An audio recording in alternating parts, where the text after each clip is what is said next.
Duel Review is brought to you by NexusDigitalComics.com. On today's Duel Review, it's Noein. I'm RJ. And I'm Nick. Let's get to it.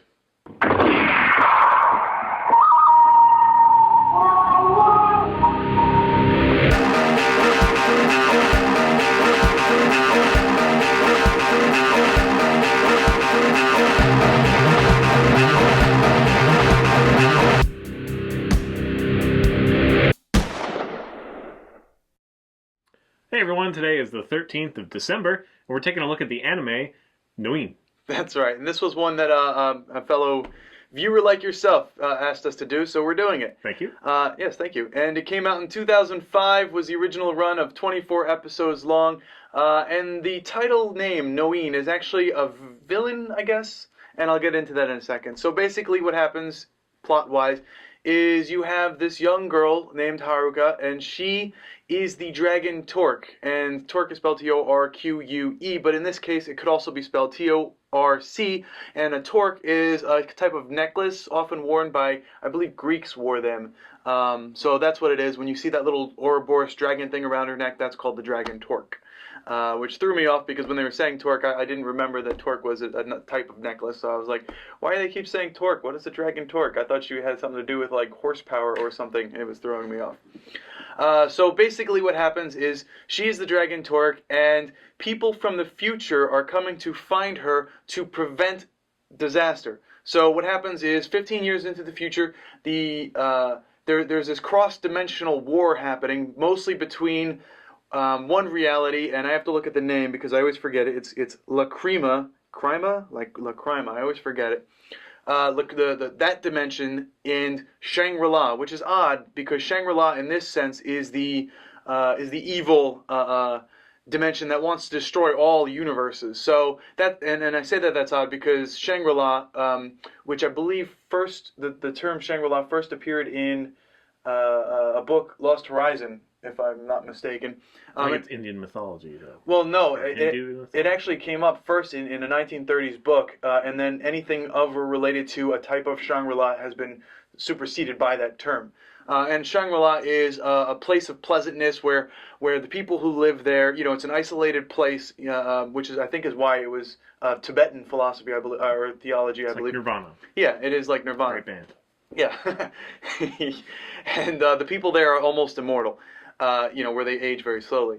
So to have Shangri-La be the destroyer of universes is odd.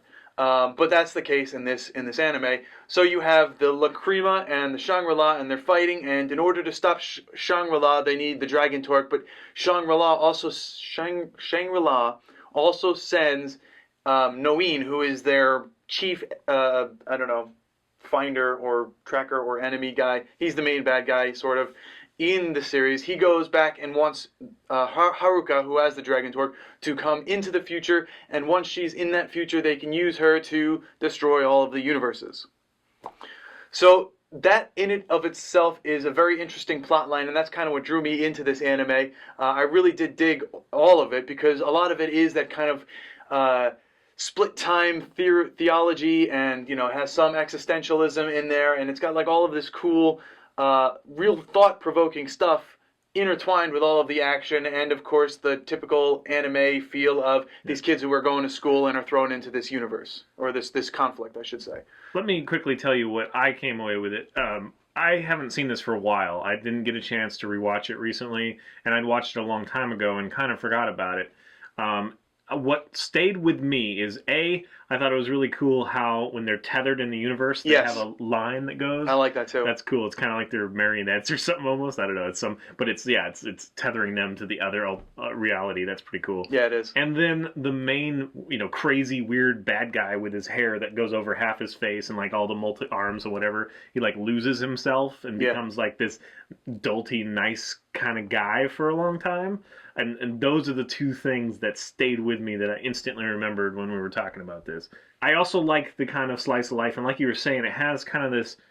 Anime does this so well, where it pulls in a whole bunch of different things. Like, it's got this action, and it's got this sci-fi element, but then it's got like a slice of life, like her and you, and, just kind of their relationships. She's at a home, correct me if I'm wrong, where her parents aren't there. So that's her and... It's her and I believe her mother, wasn't it? I don't remember. I thought she was there alone, but because she has neighbors that come over and they're keeping tabs on her and whatnot. Maybe. And then kind of her friends kind of stay with her in this house or whatever. And it's very, Japanese, where, they're kind of on a hill and you've got this road and it kind of leads to, like, there's scenes in a graveyard kind of thing. And so it's very quintessentially, anime. Yeah. And I did really enjoy it, and I think I watched it like just episode after episode after episode. It was on Netflix at one time. It's not apparently now. Right.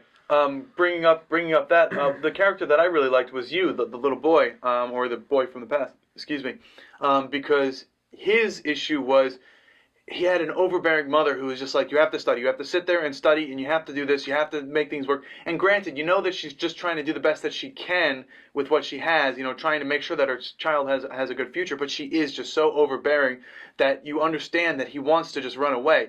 So you have you who wants to run away, Haruka who wants to help him, and then you have all of this other sci-fi stuff elements happening around that. And interspersed. So she just comes back from the future because she was taken to the future. So she just comes back to the the present, I should say. And Yu's just like, I need to run away. I have to get out of here. I need to run away. So she's like, okay, you could chill here. And I guess without spoiling it, there are times where past self meets future self kind of thing, and that's neat too. And that is pretty cool. Although the way that they explain it is, it's not the same past; it's a different dimensions past, as opposed to their specific past. So, although they do, it's kind of kept secret though. Yeah, it's just kind of one of those things. Yeah. But I know. But it is just a really great story-wise anime. I really like this. Do you want to talk about The Ring? Oh, or no, just leave it. Yeah, I'll let The Ring just be. There's a scientific thing, as well going on in the the present time, which is kind of interesting, and that's where the two come from that are kind of watching her. Yeah.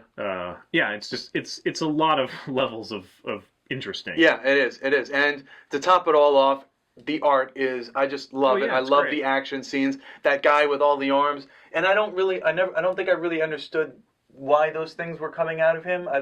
Well, each one of them has a different kind of... Yeah, but it's like a different reality or something like that.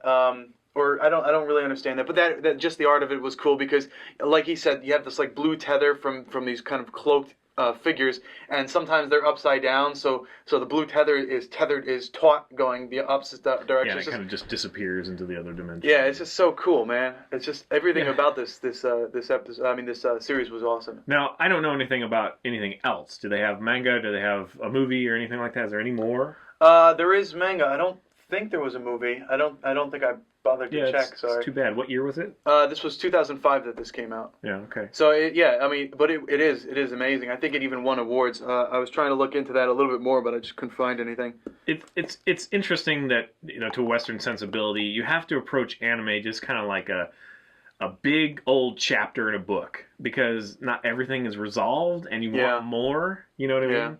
But a lot of times it's picked up by the manga, so you read the manga and stuff is filled in. But they're so enjoyable for what they are, and it still astounds me how well they do the gamut of emotion. Whereas American is usually like action packed with a little bit of sex, and that's about it. Maybe some sad moments. That's it. But this one has playful and childlike and all serious and strong. Yeah, they just all together. Sci-fi. They hit up all the gamuts. They go in every direction, and it is just a very rich. So it's another great series. One to watch. Yeah. And one of the other things that I wanted to bring up was the director. Kazuki, and there's two directors, but the one that I'm interested in is Kazuki Akane, who did The Visions of Escaflowne and Bernie the Mighty, Decoded, which we also reviewed. So check that video out. Some similar animation in that. Yeah. So I can see that. I don't know how much he had to do with that, but... Yeah, but... Action sequences, mostly, I'm thinking. But yeah, so check this one out. It is really good. I highly recommend it. Unfortunately, it's not on Netflix, as you said, but I did find it online, and I don't really want to say where because if someone catches wind and takes it offline, I just searched for it and found a couple episodes too. Yeah. So just simply do that. English dubbed is great, and the voice acting is great. So yeah, the voice acting is really good. We have no problem with that. Yeah. All right, guys. Well, I think that's Noein. Go check it out. Thanks. Please subscribe to our YouTube channel and watch our great playlists. Game Lab's been a lot of fun. Yes, it has been. And please leave comments. We love comments. And you can help support us by buying our wares at spiderwolf.com. Yes, please. T-shirts, card games, art prints, short stories, and more.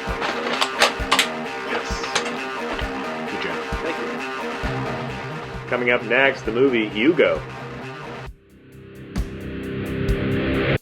Okay. For once, it's a little chilly in here. Not for long, That'll change. because I just farted.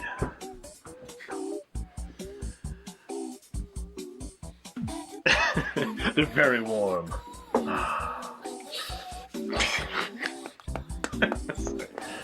I'm telling you, it's really easy to gross them out.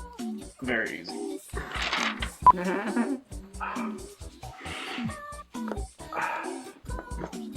I don't want to sit in your stink, man. I didn't really fart. I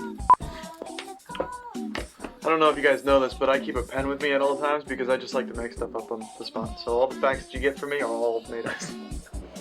Not too far from the truth. The reason you bring a pen with you is so you can fiddle with it. Yes, I fiddle. I'm a fiddler. I don't whittle, though. I'm not a whittle fiddler. Doodle. I doodle. You're a doodle diddler.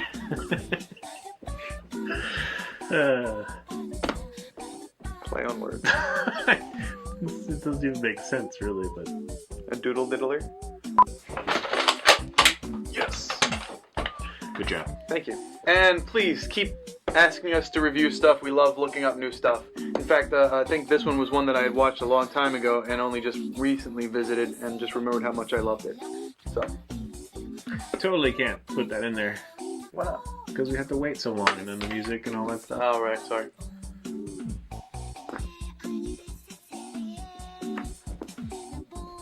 Here, I know. Throw it in the air, and I'll try to hit it.